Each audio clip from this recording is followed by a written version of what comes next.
My name is Andrew, and this is the Who Dat discussion on the New Orleans Saints podcast, where we talk about all Saints news, opinions, and reactions. So we have a lot to talk about this week, coming out of the bye week, going up against the Ravens in Baltimore, and then also with a lot of rumors and news this week. I think we should just get right into it. So we're going to start with the Saints news, then we'll go into a preview of Saints Ravens, and then we'll finish it off with some Who Dat Nation fan questions. We got a lot of questions this week, and I'm really excited about that. So we're just going to go right into it. So first, there is the rumor that Patrick Peterson could come to the Saints. Now, obviously, that would have to be in a trade. The Cardinals have him right now in Arizona. They only got one win. They're basically out of it. They said they're open to trading Peterson, but that's really what's all been said. There really haven't been any reports connecting us to Peterson. But, just coming into it, I really feel that he would be a good fit for us, but I just don't think that the Saints will pull the trigger here for many reasons. Just looking at it, I feel that first, there really hasn't been any reports, connecting him to us. Just looking at it, really the only report that was said was that, the Cardinals are open to trading him. But besides that, there's no report. There was a low-scale news agency that said maybe, we looked into him already. But I don't even think that's true. They don't really have credibility. They could be right, but the odds of that's probably pretty low here. They don't really have any real sources. But, I really feel that if we got him, him opposite Lattimore would just be a huge step up. Looking at it, looking at his career stats, he's got 22 interceptions in only 7 years. He's looking at, he's had 30 sacks, over 320 tackles. That's really, really good. It's, he's a good player. He's a, explosive player. Obviously Saints fans know a lot about him from LSU. He was a great player at LSU.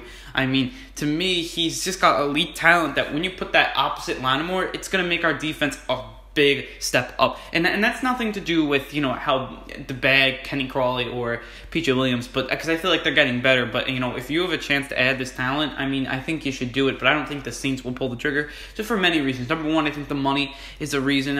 He is going to make $11 million, this year, and we only have $3 million. So that means we'd have to move a lot of cap around, trying to get players to restructure. I bet players would do that, or maybe we trade a player with a lot of cap to them. That's obviously a possibility, but I just don't see that happening. But obviously Mickey Loomis, he's like a wizard with the cap, so anything could happen there. Just looking at it, I would give up, a second and a fourth at most. I don't even want to give up a second and fourth. I would much rather give up maybe the second from, the 2020 draft and then the fourth from this year's draft, because, right now, the Cardinals, obviously, they don't really have that much leverage with Peterson. They're probably not going to keep him if he ever went to free agency in 2 years. So, for them, and he's also getting older, and they're rebuilding, so he's really not in their plans. I think they do trade him, but, to us, I don't really see it happening. I don't see the Saints pulling the trigger, as I said before. Look, we talked about the money. I just also feel like the chemistry is a big thing, too. I feel like Sean Payton and Mickey Loomis feel that, the chemistry of this team is getting better and better each week, and I just think that, looking at it, I don't think they're going to want to mess that up, so I think that's a big thing, too. Sometimes you can't ignore talent, and that's what Peterson has. Obviously, a lot of Saints fans want him, obviously, but I think sometimes I don't think the Saints are ready to make that big trade. Look, maybe they are, maybe they do it, and then they're really, really big Super Bowl contenders here. But this defense is getting better and better each week, and they're progressing, and it's definitely a progression. We see it from week to week to week. The last 2 weeks, that we've played, the defense has looked very, very strong there. But I feel like, with Peterson, I think this defense could become a top 10 defense, but he's that kind of talent. But other things could happen where Peterson maybe even gets hurt, or starts trouble in the locker room. He's not known for that, but maybe in a new locker room setting, he's not the best guy here, and then, the chemistry becomes bad. You're adding a new guy into here. We don't want that to happen. So, you're going to have to take that calculated risk to do it or not. Look, I would love Peterson, but, looking at it, I don't think the Saints do it, just because with all the factors in there, it's going to be hard. Also, the deadline's only in about a week, so, you're going to have to move quickly on that. I don't know what they would want. They probably would want a second and a fourth, and I don't really know if I'm ready to even give that up. Some people were saying Crawley in a fourth, and I wouldn't want to give Ken Crawley. I feel like he's going to be a solid player. Peterson's, we only would have 2 more years of him, and then what are we going to do after him? So I feel like, he's, kind of an integral part right now, and he needs to get better. And he has been playing better of late, but I feel like right now, the way, Crawley and PJ Williams have, progressed, I wouldn't be surprised if they just stick with them. And they are getting better, so I think that's, a fine thing. I think, putting your trust into them is not the worst thing in the world. So now on to just some quick news. The Saints signed Jay Bromley, who we've signed a couple of times throughout the year, and cut Dimitri Goodson. He's the cornerback that we signed just 2 weeks ago. I think they did this because of A Taylor Stallworth is questionable, and they need that, defensive tackle depth just in case, Stallworth can't go. Stallworth does have the, sprained ankle, and we don't really need that cornerback depth really anymore. Not really that many injuries on there with if Lattimore plays, so we don't really need Goodson, so I think that was a good move there. Obviously, just a depth move with, veterans there, but I feel like that's really all it is. I mean, Jay Bromley played for the Giants last year. He played really good in the preseason this year, so that's why he's kind of sticking around here. I mean, so I feel like he can definitely be definitely a veteran part if, he can stay with the team just in case injuries happen. I think you could count on him. I think that's a big thing there. And then also onto some injury news. Just we have two people going into the injury front coming into practice. I mean, the Saints haven't released their injury report when I'm recording this, so I mean you will see that. But I mean the Saints right now have two injuries right now, and both are questionable going into the game against the Ravens. And the first is Marshon Lattimore. So Lattimore, he had that concussion early in the Redskins game. He's still in the concussion protocol, but supposedly according to Sean Payton, he's still in it because they haven't practiced yet. Once they practice, he will progress and get out of that. I think they say he's progressing well and that he's looking to play Sunday. So that'd be obviously really, really big. So it seems like I think he's going to play Sunday. Obviously, I don't want to jinx it, knock on wood there, but I feel like he's going to play there. And then Taylor Stallworth, who was played great. He was an undrafted free agent this year, but he's been very, very good in the defensive tackle spot. Actually, he's playing his way into the lineup, into some snaps here. And, he has a sprained ankle, but it's not a bad sprained ankle, they say. He's questionable for this week, and if he hasn't played this week, he's definitely going to play next week. I think he's been really, really good.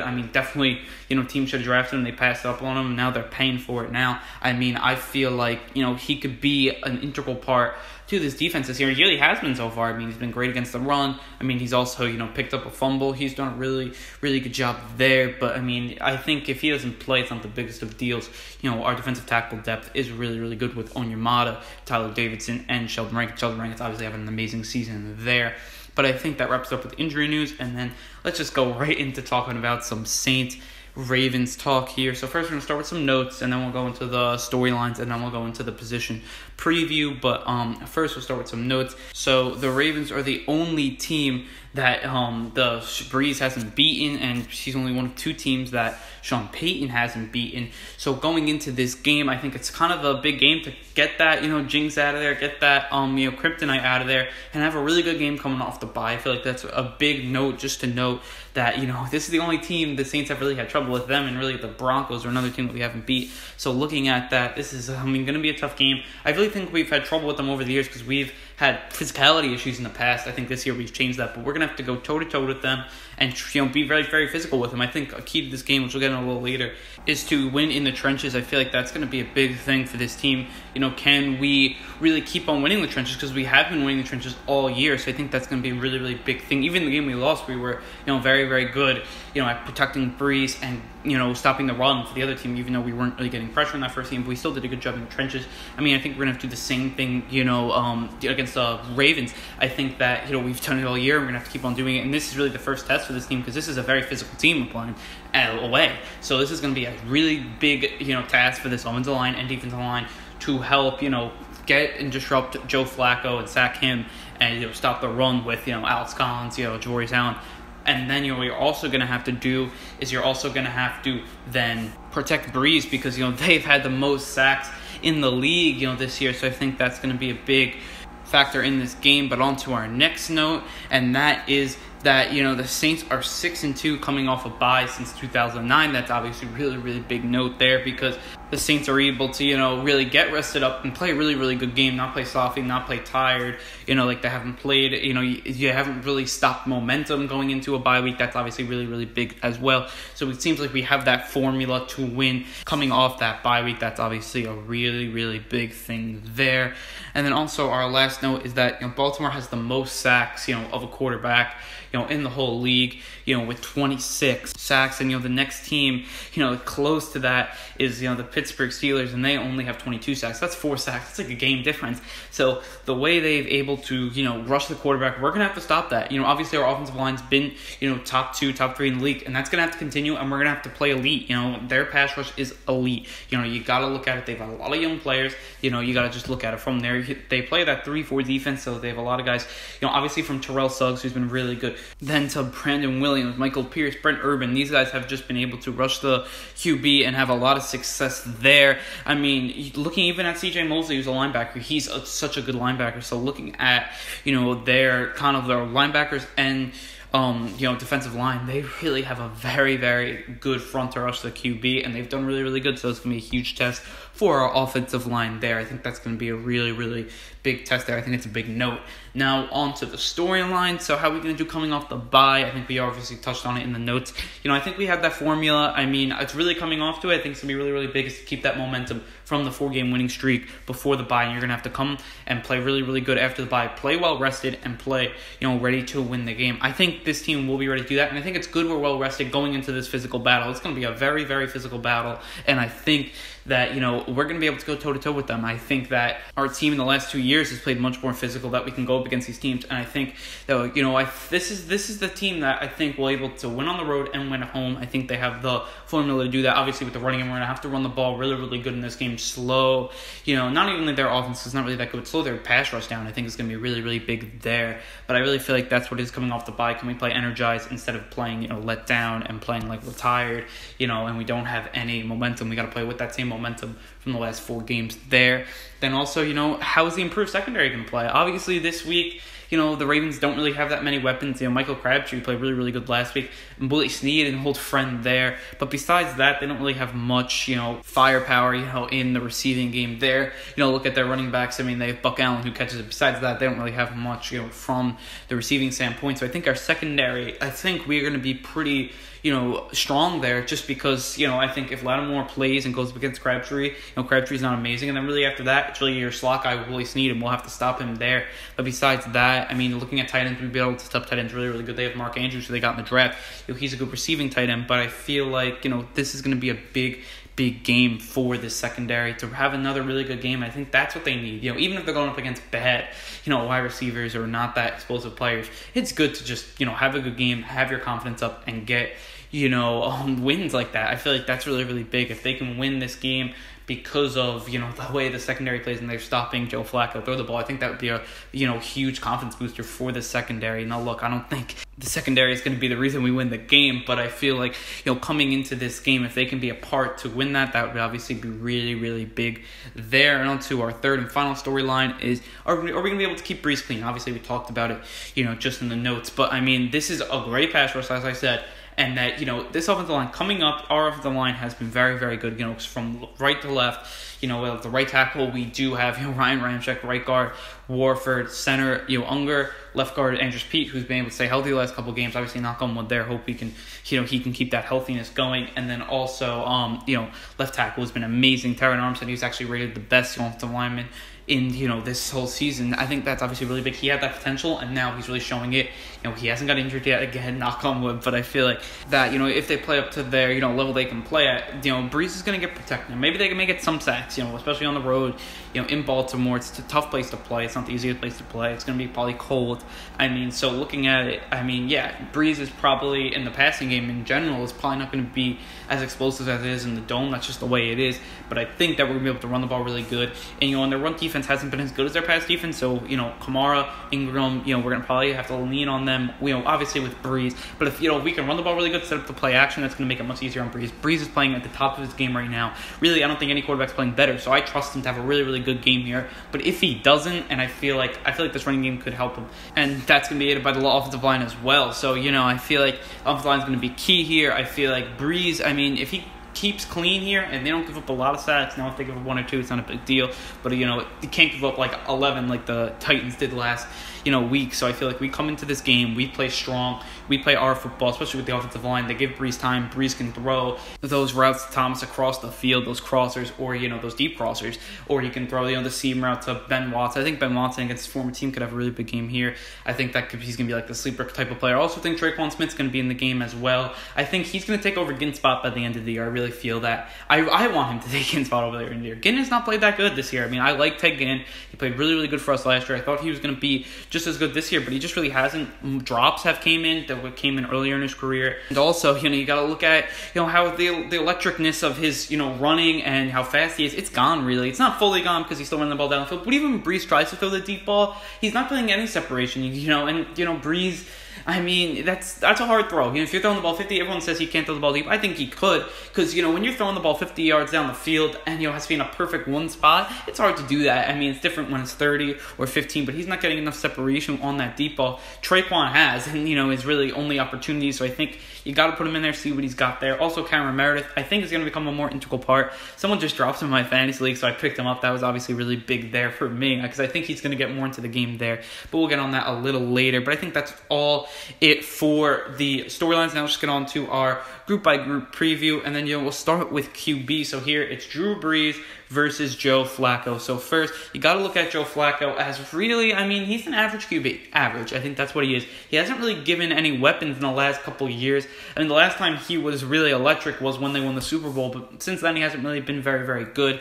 Looking at it last year, they went 9-7. They lost basically, obviously because of the Bengals, having a big play at the end of the game, but he wasn't able to really come back and win that game. I think, kind of his magic is gone. To me, he reminds me a lot of Eli Manning. He kind of has that way about him. He's pretty clutch, but I feel like he hasn't had that clutchness lately, just like Eli hasn't. But, looking at, Flacco, I feel like Flacco, he's a player that sometimes can surprise you. I think that's kind of what we're looking at, because arm talent is very, very good arm talent, but I just don't think he's at the caliber of Breeze. No one's going to think that. Breeze is a much better QB. I think you're just looking at it, the way Breeze is playing, he's playing like an MVP candidate. Just looking at it, he has, obviously, now the yards record, and he's just about to throw for, 500 touchdowns, and just the way that he's able to pick apart a defense this year is different than last year. I think he's playing better than he did last year. The way he's able to just, go down the field, Michael Thomas, and, especially last game, he was going to Michael Thomas, then he was going to Meredith, then he was going deep to Traquan, then he was going, to Ben Watson over the middle. I think that's the way he's able to, and then he was going, Ingram on screens, Kamara on screens. I think that's what he's able to do, spread the ball around and do really, really good things there, and he's able to pick apart defenses, and I think he'll be able to do that with the Ravens defense, but he's just a better QB than Joe Flacco, no doubt. Even on the road, people think he's bad on the road. He's even, he's a very, very good QB on the road too compared to other ones, but he's definitely better than Flacco there. And skill position players, this is an easy win for the Saints. Just looking at it, the Ravens, they do have some, skill players that are pretty good. They have, Alex Collins and Javarius Allen out of the backfield, and they also have, Michael Crabtree, Willie Snead. They also have John Brown. He's a pretty good deep player there. And obviously the tight end, they have Max Williams, who's their, receiving tight end. I think those are really their skill position players there, but they're just not on the level of the Saints. Just looking at the Saints, with between Thomas, Kamara, Ingram, Meredith, Traquan Smith, Ben Watson, they're just much, much better than what the Ravens can put up there. And I think no one's going to debate that. I think even, the Ravens fans and even some Ravens podcasts, they're going to say that, we have the better skill position players, because we just do. And there's no debating it. It's just like Breeze versus Flacco. We have the better, flash, we have the better skill players here, and I think we all know that. I don't think we even need to really talk about it. The way our skill positions have played, especially over the last few games, they've been able to help Breeze out, and they've also been able to, make plays on their own, which maybe last year they weren't. To me, they were a player away, and I think they added that player with, that Meredith, Traquan Smith. I think that's really, and we saw it last week, and now I thought we were a player of the way earlier in the year when Ingram was out, and now Ingram's back. So everyone's really, fully healthy in there, I think, and it's scary for other teams. If we want to run the ball, we can run the ball. Pass the ball, we can pass the ball. And to me, you're looking at defenses, they are definitely nervous playing the Saints. And the way Sean Payton could, do play calls and stuff like that, and have Taysom Hill, that stuff is just, it's unstoppable right now for this team, because you don't know what they're going to do. And the versatility of this team is, very good as well. And just that's going to all, be a very big reason why our offense is definitely top two. I think it's actually one in average points per game, because, obviously we played one less game, having a bye last week. But, I think our skill position player is definitely top of the league, and I think that's going to show in the game against the Ravens. And then now onto the offensive line, I'm going to give it to the Saints as well. The Saints, top two offensive line. Now, look, the Ravens offensive line has been okay. They've not really been good against, with the run. I think they've been, better against pass rushing, but, really, Flacco has gotten some time. They're about an average offensive line, just looking at it. Left tackle, Ronnie Staley, left guard, Alex Lewis, center, Matt Shukra. Then they have Marshall Yondu, who's obviously a really good player. And then they have James Hurst. Those players are, they're good players, but look, they have some, not so good players, no-namers, and they have some, great players like Marshall Yanda, who's just a really, really good guard there. And then also, I just feel like that their offensive line is just not on the caliber of ours. So I feel like, you got to give that to us there. And then we're going to go on to the defense. This is where, I think it tilts more to the Ravens. Defensive lines, obviously, you got to give it to the Ravens. Obviously, the Saints' defensive line has been better, but the Ravens, they've been elite, right now. The way they've been able to get sacks, the way they've been able to stop the run, obviously big things there. They completely stopped the Titans' offense. It's not like they have a great offense or, they're not a good offense at all, but, they put up an egg against them. So I feel like that's, this defensive line was a big reason of that 11 sacks in that game. So, they're a very, very good line there. So, they won it. As much as how good Cam Jordan's playing, looking at, Tyler Davidson, David Onyemata, Sheldon Rankins having a great year. And then also, Marcus Davenport, who's played much better. They're playing good, but just looking at it, the Ravens have just been better. There's nothing else you can say about it. That's their probably best unit on their team, so you got to give it to them there. Then linebackers, they have some good linebackers. Obviously, they have Terrell Suggs. They have, C.J. Mosley. But, I feel like our linebackers are playing, top-notch right now. Demario Davis is playing one of the best linebackers in the whole league. I think he's ranked top 5 in there. And then also, I feel that the way that Anzalone has played, I think everyone says scared. I think he's actually playing pretty well. They're not awful, but just good enough, I think. And then also, A.J. Klein's been very, very good. So, looking at that, and now, hopefully they get back Manti Te'o. And then, Anzalone won't be playing. Teo's really, really good there. I love the way he plays against the run. So I feel like that could be a really, really big thing there. I'm going to put it as a push just because they do have some star power with Terrell Suggs and C.J. Mosley. But I think we have a very, very, solid linebacking core. We usually stop the run really good. We're one of the best stopping the run in the league. That's because of this linebacking core and the way we've been able to stop tight ends. That's obviously really, really big there. So I'm going to push maybe a little to the Saints just because I feel like the Saints' offense is better and that gives the Ravens more of a challenge. So for this game, I think you give it a little edge to the Saints.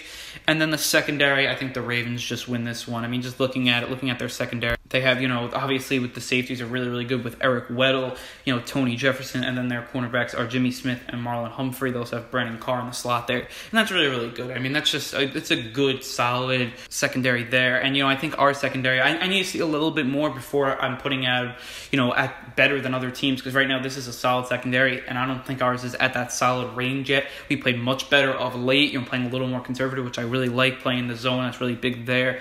I think, Lattimore, if he plays, I think it's going to make this a little closer. And I think that, he's going to be, I think, coming off this concussion protocol pretty soon. I think that he will play. Obviously, not on wood. I've been saying that a lot this episode, but, I don't want to jinx anything. But, looking at it, Ken Crawley and P.J. Williams have been better of late. We got to give him that. Justin Hardy, how he played last week. If he ever comes in again, if Lattimore doesn't play, I have full, confidence that he can be a very, very good player there. And then also our safeties, Von Bell has played really, really good, so give it to him. And Marcus Williams has just been average. I think Bell has actually outplayed him. So, right now, we're, I think, a little below average secondary, but I think we can become above average secondary later. I think we're playing, the last 2 games we played like an average secondary, maybe a little above. But, you got to put the whole season in. In the beginning, we were just god dreadful. So right now, put them a little below average. If they have one more really good game here, I think you can put them above average or at least average there. But I think the Ravens have that. And then coaching and special teams, I'm going to give the edge to the Saints. The Saints coaching, as much as John Harbaugh's a really good coach, Sean Payton, I think, is a better coach. And I think that just shows through play calling,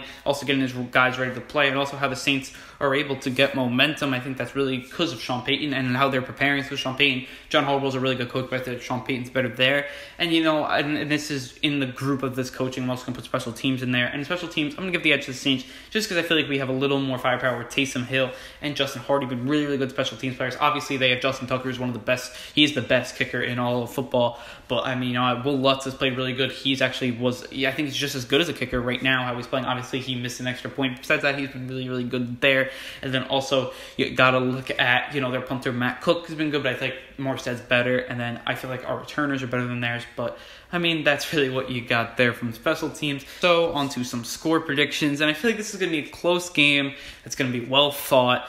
But I do think the Saints are going to get the edge here and pick up the win. I am going to go as a final score. I'm going to go 27-21 Saints win. I feel like we may not hit that 30 mark, but I don't think we'll have to. I think our offense will do pretty good against this and will fare well against this very tough defense. I think our offensive line is going to stop their pass rush, and we're going to have a pretty good game here and hopefully come away with the victory there. So with all that said, I think we should get into some Saints Who Dat Nation fan questions. So our first question is from Who Dat 94123, and he said, can you just recap, before the bye, what do you seen from this team, up to the bye, and then what do you think going forward? So I feel like, this team really they didn't start well. Obviously, we know that. They had a bad loss, but they've gotten better progressively every week. And you got to look at that as to the coaching, you got to look to the players. They've really worked hard to regain that form that I feel like we saw in 2017. I think they are regaining it slowly. I don't think they're at their full max potential yet, but I think they're getting there, and they're getting close to that. And I feel like they've done it pretty quickly, so you got to give them there. They're kind of getting in stride right when they need to. We have a really tough schedule coming up. But, I really feel like that's been the really big recap here. We've gotten better every week. The offense has been amazing. Drew Brees has been, the MVP caliber quarterback he always is. Obviously, face of the franchise, everything. Running game has been, now I think it's going to get back to it. Beginning of the season wasn't as good. Kamara, I think he had to get into a role where, and I think it was kind of Sean Payton. Sean Payton was running, Alvin Kamara and Mark Ingram type, runs. And then he started running him in the outside zones that Kamara did last year, and he became really successful. So I think that's really big there. And, so I feel like that's obviously a big thing. I feel like now that both running backs are back, I think that's going to bring a lot of stableness to the offense and even the whole team in general. And then also, this, the wide receivers have been really good. Michael Thomas has gotten a lot better, I think, over the offseason. He's playing better than he did last year, getting more touchdowns than he did last year. That's really big. And, the pass rushers really gotten better progressively. Marcus Davenport's starting to show up. But I really feel like that's big. And it's a really good thing that, coming into the bye 4-1, that's exactly where I projected them to be. But, I think this team, they're at a good place. Obviously you'll take 4-1 any year. But, just looking at it, I feel that this team in this stretch, they've gutted out wins. You're looking at the Browns win, looking at the Falcons win. They gutted out those wins. So, obviously that shows a lot about this team, how they're confident to get wins. I think that's really, really big there. But, I think that's where we are going, into this next game coming out of the bye. And where we're in the future, I think there's 3 games set here. We have these 2 road games against the Baltimore Ravens and then the Vikings, and then we play at home against the Rams. This is going to be a big 3-game stretch that I think, we're going to have to pick up some wins here. So I think that's going to be really, really big there. So now on to our next question, and that is from, a Saints fan from NY. He said, how long do you think you need to stay in the New Orleans or Louisiana, to get a really good trip down there and also go to the Dome? So I feel like, look, I went for 3 days and then left, very early the 4th day. I feel like 4 days would have been enough. I think maybe one more day would have been cool to, see a little more of the city. But I feel like I got a good enough dose of the city. I really know what it's all about now, and I'm just so happy I went. Obviously, I talked about it a lot last week, so I won't go in that much depth. But I feel like, I think 4 days is a good, number there. Just the way that, to see the whole city, obviously go to the Saints game. That's obviously a big thing for Saints fans. Yeah, obviously that game was one of the best, sports moments of my life. I think that was just such a great experience. So that was really, really good there. On to our next question from Saints fan 23, and he asked, coming out of the bye, do you think there could be a letdown? And, look, I just feel that this team, I don't think there will be a letdown. This team, the way Sean Payton, I think he has the formula to be really good coming out of the bye, and I feel like this team, I think they know that they're too good for a letdown. They've been working really hard during the bye, and, as obviously they visited colleges, their old colleges, alma maters, they've been spending time with their family, but they're also working hard, and I think now they're back to practice, and I think now it's fully on, the Ravens getting better for them, and I think it's ready, to have a really, really good game. I do not think there will be a letdown there. So our next question is from Who Dat 134123, and he asks, what was the best part of being in the Dome? To me, the best part of being in the Dome was to, obviously I said it before, and, it was really a sense of community you felt in there, with all the Saints fans, how loud everyone got. That, it's second to none. I don't even have words really to describe it. The way, the fans come together as one community, obviously, everyone's different, but the way, this, fan base can come together in one place and just cheer for their team. Just how loud they got, how everyone was screaming on third downs. It's just, it's experienced like one another. I feel like that feeling, it just made me feel like, this is I felt very, very proud to be a Saints fan. Even though, look, I'd never been to the Dome before that, I didn't really know many Saints fans before, starting this podcast and stuff like that. Now I really feel like, this is this fan base, and obviously, huge Saints fan. Obviously, I was connecting even before this, some fans on Twitter, but it's not the same, like I'm doing now. And I just, I really feel, even, obviously this trip, I saw it completely, but even from the, weeks prior to, since I started this podcast, podcast. The Saints, they're like a part of the city, and like the people, it's part of their life. To think about it, some fans are just like, oh, it's just a game on Sunday. Then after that, we go along with our lives, win or loss. Obviously, it's good if they win, but if they lose, not that big of a deal. That's how some fan bases are. Obviously, diehard fans are not gonna be like that. But just I feel like every Saints fan is a diehard fan. Just looking at it, the way that the stadium came alive. I've never seen that before, and I've been to a lot of sporting events, but to see that stadium come alive is just such a big thing. Saints fans, the city is so in one with the team. It's just it's amazing to see everyone saying who dat, everyone's talking about the game coming up, and I feel like that's just that's the culture you want to see. And then obviously it came to the Dome, and the feeling of that, just being in the Saints fan community, obviously feeling that for the first time, really fully for the first time, cheering with all the fans and everything. It was just such a great experience. And look, I've been a Saints fan, for a very, very long time. And obviously I feel like, looking on, because, obviously I had social media before this, and obviously, you connect with people, Saints fans, you'll look at it, but, just cheering with other Saints fans, like I never really did that before. So that was obviously just a really cool feeling. And that's the sense I got, just, the sense of community that came together in the Dome, and just even the whole city, that's just amazing thing there. So on to our next question, and our final question, and that is from Hudat 231310 on Podomatic, and he asked, do you want Patrick Peterson, and what would you give up for him? So obviously we talked about this before, but I was going to do it really quick. Obviously I want him. That's just, with the talent, you can't, you can't deny that.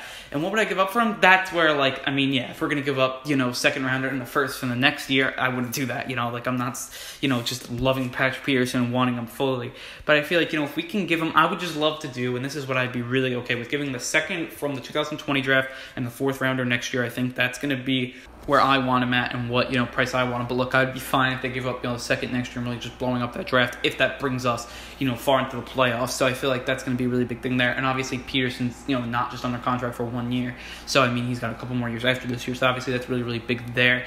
But I feel like that's what I give up. Obviously I'd want him, but I think that's where it's going to be, probably a second and a fourth. I just hope it's a second from 2020, because I don't really want to blow up the 2019 draft completely. And if we get Peterson, that's why I just don't think that we're going to get him. I don't think we'll get him because, I don't think the ownership was going to blow up a complete draft for one player. I just don't think they would do that. Maybe they would, but I just don't think this ownership is really going to do that with Jeff Ireland. Loves the draft and everything, and just, him, Loomis, But, I feel like that's what we're going to do there. So with all that said, I think it's time to wrap up this podcast. So if you enjoy this podcast and you haven't followed already, you can follow us on Twitter at the WhoDatDis, on Instagram at WhoDatDiscussion, on Podomatic at the WhoDatDiscussion, and also you can subscribe to our YouTube, Google Play, and iTunes channel, and on there we are at the WhoDatDiscussion. On there, please like, please comment, please leave reviews, rate us. That's just really helpful to see how that we're doing, and just see what we can improve on and what we're doing really good. I think that's a good way for us to see that. And then also we have some good news for people that listen to podcasts on Spotify. We are now on Spotify. So on Spotify, we are at the WhoDatDiscussion. Just type us into the the search bar there. I bet you'll find us. And there you can subscribe to us on there as well. So I feel like, look, if you listen to Spotify music, just hop onto the podcast, listen to our podcast on there, tell people about it. If they, listen to Spotify, tell them if they're Saints fans to check out the podcast. That would be really helpful. And also, if you want to send a question in to be answered on the show, you can tweet us at the WhoDatDis, as I said before.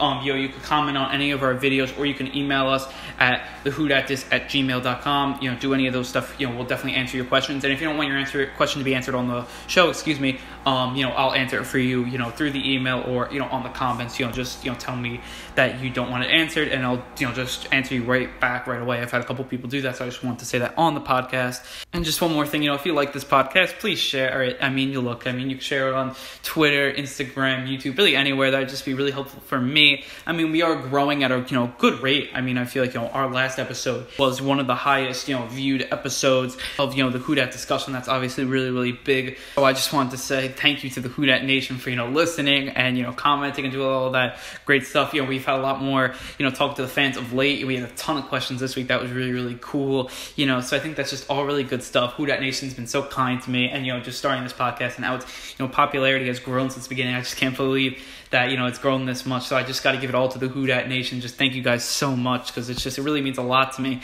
So, with all that said, I wanted to say thank you, prove 'em right, and Whodat.